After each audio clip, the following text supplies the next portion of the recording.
ஓம் ஸ்ரீராம ராம ராமேதி ரமே ராமே மனோரமே சகசிரநாம தத்துல்யம் ஸ்ரீராம நாம வராணனே.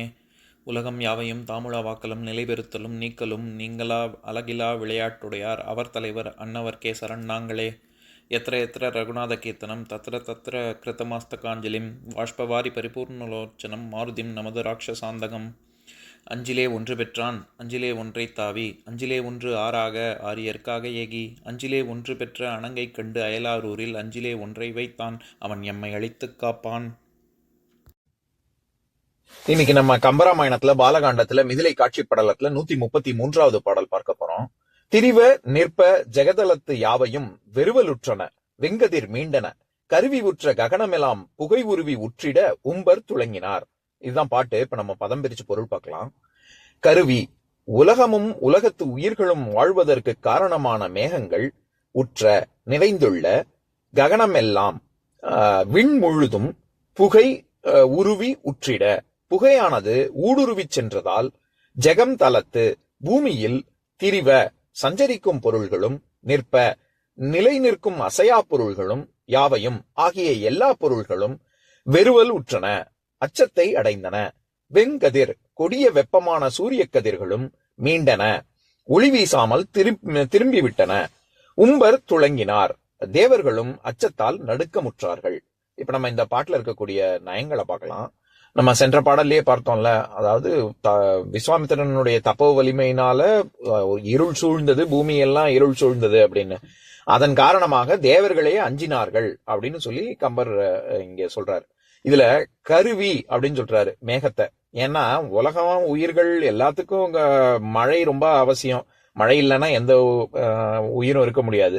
அந்த மழை வருவதற்கு காரணமாக இருக்கக்கூடிய மேக கூட்டங்கள், அது தொகுதி, அது வெறும் மேகம்னு நம்ம எடுத்துக்க கூடாது. இந்த இடத்துல அதாவது மழை வருவதற்கு காரணமான கருவிகள் எல்லாம் தன்னுடன் அதை சிருஷ்டி செய்யக்கூடிய மேகங்கள் அப்படின்னு புரிஞ்சுக்கணும். ஏன்னா இடி மின்னல் இதெல்லாம் சேர்ந்தது தானே அந்த இடி மின்னல் மேகங்கள். இது எல்லாத்தினுடைய கூட்டம், அந்த தொகுதி தான் மழை வருவதற்கான காரணம். அதனால இவர் மேகத்தையே கருவி அப்படின்னு சொல்றாரு. இது ஓமை ஆகுபெயர் தான். அதாவது ஓமை ஆகுபெயர். நம்ம பல முறை நம்ம இந்த உதாரணம் பார்த்திருக்கோம். காளை வந்தான் அப்படின்னா காளை போல ஒரு எளிமையான வாலிபன், ஒரு வலிமையான ஒரு வாலிபன் ஒருவன் வந்தான் அப்படின்னு தானே நம்ம பொருள் கொள்றோம். அந்த மாதிரி காளைன்னு வந்தான் இல்லாட்டி காளை வந்ததுன்னு தானே சொல்லணும். அதுல இருந்தே அது ஓமை, அப்படிப்பட்ட ஓமை அப்படின்னு தெரியுது இல்ல. அந்த மாதிரி வரக்கூடியது ஓமை ஆகுபெயர், வேற ஒன்றாக ஆகி வருவது. அந்த மாதிரி இந்த இடத்துல மேகங்கள் கருவி அப்படின்னு கருவியாக ஆகி வருவதனால இது ஆகுபெயர். அந்த மாதிரியான மேகங்கள் எல்லாம் நிறைந்துள்ளது. எங்க பார்த்தாலும் வானம் முழுசா எங்க எல்லா இடத்துலயும் அப்படின்னு சொல்றதுக்கு ககனம் எல்லாம் அப்படின்னு சொல்றாரு. ககனம் அப்படிங்கிற சொல்லுக்கு ஆகாயம் அப்படின்னு தான் பொருள். நான் ஏற்கனவே இதுல விஷ்ணுவை பத்தின வர்ற ஸ்லோகத்துல சாந்தாகாரம் புஜகசயனம் பத்மநாபம் சுரேஷம் விஸ்வாதாரம் ககன சதிருஷம் வேகவர்ணம் சுபாங்கம் லக்ஷ்மிகாந்தம் கமலநயனம் யோகி தியான கம்யம் வந்தே விஷ்ணு பவ பயஹரம் சர்வலோகைகநாதம் அப்படிங்கிற ஸ்லோகத்துக்கு நம்ம ஏற்கனவே விளக்கம் பார்த்திருக்கோம். பார்க்காதவங்க அந்த லிங்க் நான் இதுல கொடுக்குறேன், பாருங்க. அதுல ககன சதிருஷம் அப்படின்னு வருது இல்ல, அது விஷ்ணுவை ஏன் அப்படி சொல்றாரு அப்படின்னா, எப்படி ஒரு ஆகாயம் எல்லையற்றதாக இருக்கிறதோ அந்த மாதிரி விஷ்ணுவினுடைய ஆற்றல் பராக்கிரமங்கள் எல்லையற்றது அப்படின்னு சொல்றதுக்கு ககன சதிருஷம் அப்படின்னு வருது இல்ல. அதுனா அந்த மாதிரி இங்க ககனம் எல்லாம் அப்படின்னா விண் எல்லாம், எல்லா ஆகாயம் பூரா அப்படின்னு அர்த்தம். எதுக்காக இந்த உதாரணம் சொல்ல வேண்டியிருக்குன்னா, நான் எப்பவும் சொல்றதுதான். அதாவது ஒரு கம்பராக இருக்கட்டும், ஔவையாராக இருக்கட்டும், திருவள்ளுவராக இருக்கட்டும், இந்த மாதிரி ஆன்றோர்கள் சான்றோர்கள் எல்லோருமே அவங்க அருணகிரிநாதர் தான் இப்ப சமீபத்திய உதாரணம். இப்ப எல்லாருமே அவங்க சமஸ்கிருத சொற்கள் தமிழுக்கு கொண்டு வர்றதுங்கிறது அவங்க கொஞ்சம் கூட தயக்கப்பட்டதே கிடையாது. 200 வருஷத்துக்கு முன்னாடி வரைக்கும் அந்த மாதிரியான ஒரு மொழி வேறுபாடே கிடையாது. சமஸ்கிருதத்துல இருந்து வார்த்தைகள் தமிழுக்கு வரும், தமிழ்ல இருந்து சமஸ்கிருதத்துக்கு போகும். சமஸ்கிருதம்னு இல்ல, மலையாளம், தெலுங்கு, கன்னடம், எல்லா பாரதிய மொழிகள் எல்லாத்துக்குமே அந்த குடுக்கல் வாங்கல் எல்லாம் இருந்தது. எப்போ வெள்ளையர்கள் வந்து இந்த மாதிரியான ஆரியன் திராவிடன் அப்படின்னு பிரிச்சாங்களோ அதுல இருந்து தான் இந்த தூய தமிழ் பேசுற விஷயங்கள்லாம் வந்தது. தூய தமிழ்னு இல்ல, தூய்மையாக எந்த மொழியுமே இருக்க முடியாது. எப்போ இன்னொரு மொழிக்கு கடன் கொடுக்கறதும் மற்ற மொழிகள்ல இருக்கக்கூடிய உயர்ந்த சொற்களை தன்னுள் உள்வாங்கி கொள்ளக்கூடிய ஒரு திறமை இருக்கோ அப்பதான் ஒரு மொழியே வளர்ச்சி அடையும், இல்லாட்டி அப்படியே தேக்கம் தான் அடையும். அது தெரியாம தான் இந்த இவர் இது வால்மீகியினுடைய ராமாயணம், சமஸ்கிருத ராமாயணத்தை தானே இவர் தமிழ் படுத்துறேங்கிறாரு. தமிழ் படுத்தி திருப்பி அப்புறம் ஏன் சமஸ்கிருத சொற்கள் பயன்படுத்தணும்னா காரணம் இதுதான். நம்ம இப்ப கம்பராமாயணத்துக்கு வருவோம். அந்த புகை உருவி உற்றிட ஊடுருவிச்சு எல்லா பக்கமும் போச்சு அப்படின்னு சொல்றாரு. அப்போ பூமி அப்படிங்கிறதுக்கு ஜெகதலத்து அப்படின்னு சொல்றாரு. நாம ஏற்கனவே நம்ம பலமுறை சொல்ற உதாரணம் தான். தாமரைக்கு பங்கஜா, நீரஜா, ஜலஜா அப்படிலாம், அம்பூஜா அப்படிலாம் எல்லா பெயர்களும் இருக்கு. அதுல வர்ற ஜாங்கிறத எழும்புவது, சேற்றிலில் மலர்ந்த செந்தாமரை, அதனால எழும்புவதுங்கிற பெயர் தான் அப்படின்னு நம்ம பார்த்திருக்கோம். அப்பவே நான் சொன்னேன்னு நினைக்கிறேன். அதாவது ஜனனம், ஜனம், ஜகம், இது எல்லாமே எழும்புவதுங்கிற அதே பொருள் பட வர்றதுதான். ஏன்னா பிறப்புங்கிறது ஜனனம்ங்கிறது அதனால தானே சொல்றோம். அந்த மாதிரி இங்க ஜெகந்தலத்து, பூமிக்கு இன்னொரு பேர் சொல்லி சொல்றாரு. ஜெகதலத்து திரிவ நிற்ப யாவையும், நம்ம அசையும் பொருள், அசையா பொருள், நிலையற் பொருள், நிலை பெறும் பொருள், இந்த மாதிரி அந்த மாதிரி திரிவ நிற்ப அப்படின்னு சொல்றாரு. திரியக்கூடியது, சஞ்சரிக்கக்கூடியது, நிற்ப நிலை நிற்கும் அசையா பொருள்கள், இது எல்லாமே அப்படியே ரொம்ப பயந்தன அப்படின்னு சொல்றாரு. வெறுவுதல் அப்படின்னாலே பயப்படுறது, அச்சத்தை.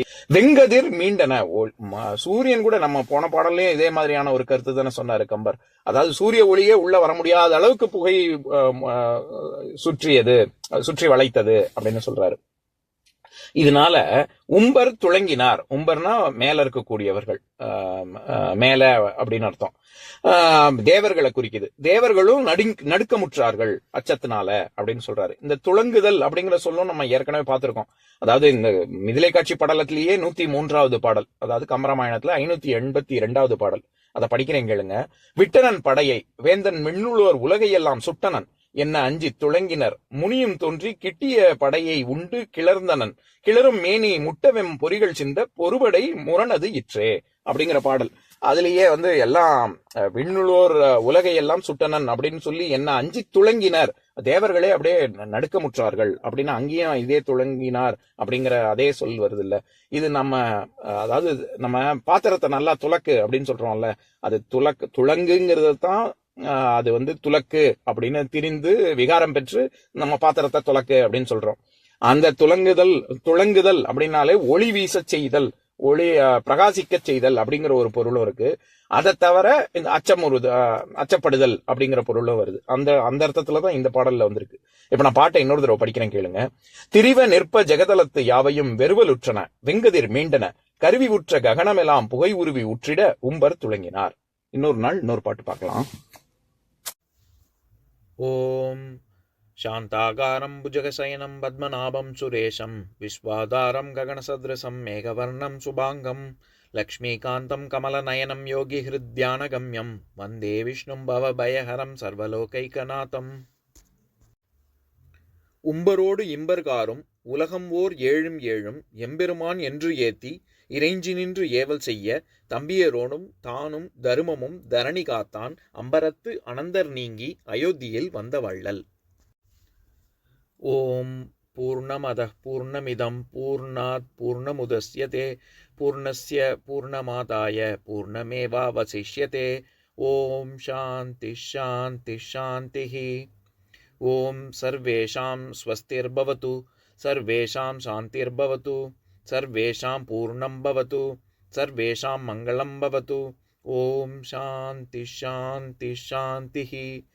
ஓம் சர்வே பவந்து சுகினஹ சர்வே சந்து நிராமயாஹ சர்வே பத்ராணி பஷ்யந்து மா கஷ்சித் துக்கபாக் பவேத். ஓம் சாந்தி சாந்தி சாந்திஹி.